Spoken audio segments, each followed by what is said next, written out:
Hello and welcome back to the Onteacher. Today we're going to talk about rendering. Now I know we can get some nice visuals within Onshape itself, but it doesn't have a dedicated render studio in the education version. Now my personal go-to favourite will be KeyShot, but I understand that for a lot of schools this isn't possible due to the cost involved and the requirement that it needs on hardware. So I was having a think about this, and yes, there are websites that you can go to that are AI generated, some are not, and you can create a render, but it's not really the student's work. So to get around that, I was thinking about using Creo. So Creo, or Pro Engineer, is made by the same people, PTC, as Onshape, and you can link the two together, as in I've created this in Onshape, I've exported it as a step file, and I've loaded it into Creo.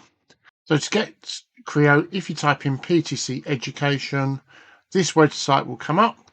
If I just go back one, sorry. This website will come up and you'll see the tick that says free CAD software. Click.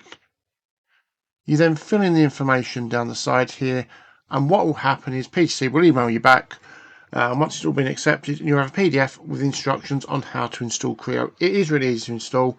It is quite big, 4 gigabytes, but it's worth putting on a couple of machines to give this a go and see what you think. Now there isn't a lot of difference at this point, but what we can do is Creo has a render studio, so I'm not using Creo for anything apart from rendering. So I go to applications and I click render studio, and it will load up and we'll be able to render it, so we can change the materials and things like that. So it's loading up now. I'm going to turn off real-time rendering for the moment, so you won't see the full benefit of it at the moment. It's just going to save some computer power. Now I can go to appearances. We'll start with plastics, so we click this little button here, go to plastics, and we've got injected. And I can just click on one of them, click on the colour, the block, so it's gone to yellow. We'll do the red, the proper red. We'll do the green. We'll just do a separate colour for all of these, so grey down there. I think there's a white. I would avoid using black, because black when rendering is a really tricky colour to get correct. If I turn on real-time rendering now,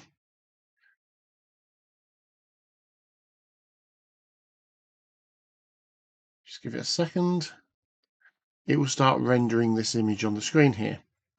So it started rendering. We've got a grey background. If we go into settings, we can play about with them. So I'm going to do it as a product. So it will change, and I'm going to increase my shadow property a bit more on there. Let's try interior and press OK. Now it's going to take a bit of a while to render, and sometimes things like plastics in a very light environment isn't the best one. So we can go down and we can look at the other environments, and we click on them, and you've got different environments there. Let's go for the black one there.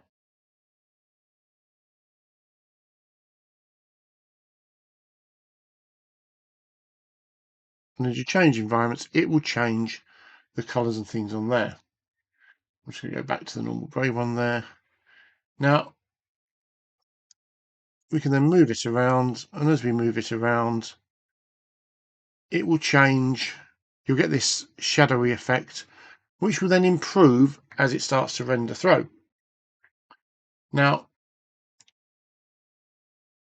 under appearances, you've got a whole list of things you can experience with. For example, frosted plastics. If I do frosted, let's take the yellow there and make that frosted.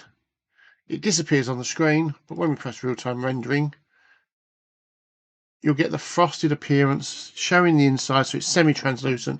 It's picking up the highlights from the green block there.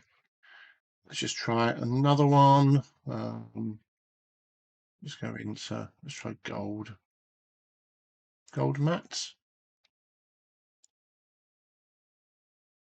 So we've got a gold matte block there. Let's try a piece of teak.